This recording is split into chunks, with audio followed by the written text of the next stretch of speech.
Hey everyone, welcome back. Ready for another deep dive? Always. Well, today we're tackling something pretty profound. We're going to be looking at nothingness. Ah, yes. The big void. Exactly. And to help us make sense of it all, we're turning to a pretty fascinating source, the Spirits book by Allan Kardec. Now, for anyone who hasn't encountered this book, it's a cornerstone of spiritualist philosophy. Yeah, but what makes it so unique is how Kardec approached the whole thing. Yeah. I mean, he didn't just write down his own thoughts. He actually used mediums to pose questions directly to spirits. It's like a direct line to the other side. Right. And their responses form the basis of the entire text. So we're going to be focusing specifically on questions 958 and 959, which delves into this human fear of nothingness and, what might or might not come after this life. Some pretty heavy stuff for sure. Definitely. So question 958 cuts right to the chase. It asks, why are humans instinctively horrified of nothingness? Big question, right? Hugely. And the spirits, they give a pretty blunt answer. They say, because there is no such thing as nothingness. Wow.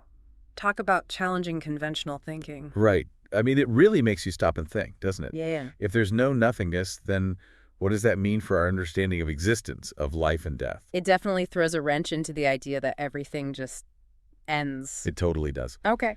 So then we move on to question 959, which asks, where does our instinctive sentiment of a future life come from? Okay, I'm intrigued. Where does it come from according to the spirits? Well, get this. They say, prior to incarnation, the spirit knows all these things, and the soul retains a vague memory of what it knows and of what it saw in its spirit state. Hold on. So they're saying that before we were born into these physical bodies, we existed in a purely spiritual realm, and we carry a sort of echo of that existence with us.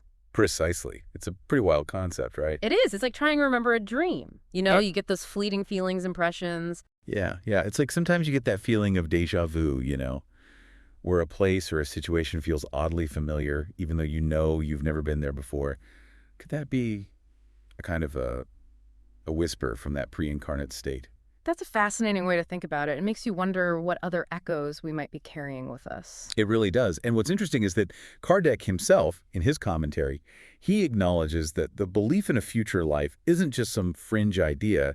It's a concept that has captivated cultures across the globe for centuries, like across all of history. Yeah, it's a recurring theme in human thought. You find it everywhere you look, from ancient myths to modern religions. Exactly. And I think it speaks to something very deep within us, this need to believe that there's something more to life than just, this.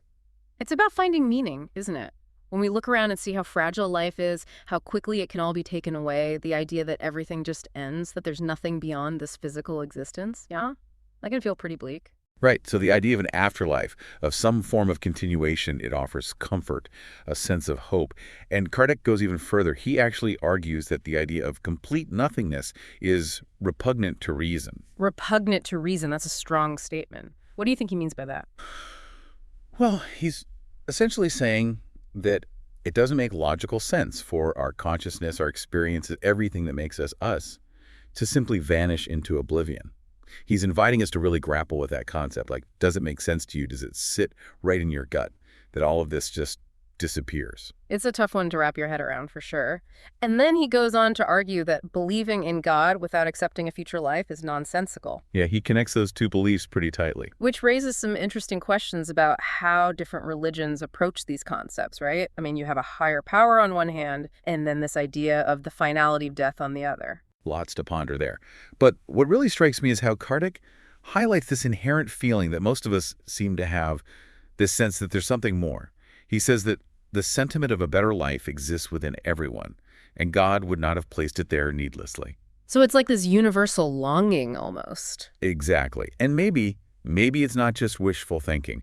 Perhaps it's a clue, like a hint about our true nature. A hint that we're more than just physical beings, that maybe at our core we're spiritual beings on a much larger journey. A journey that extends beyond this earthly existence. It's definitely a lot to think about. It is, and that's the beauty of Kardec's work, right? He doesn't give us all the answers.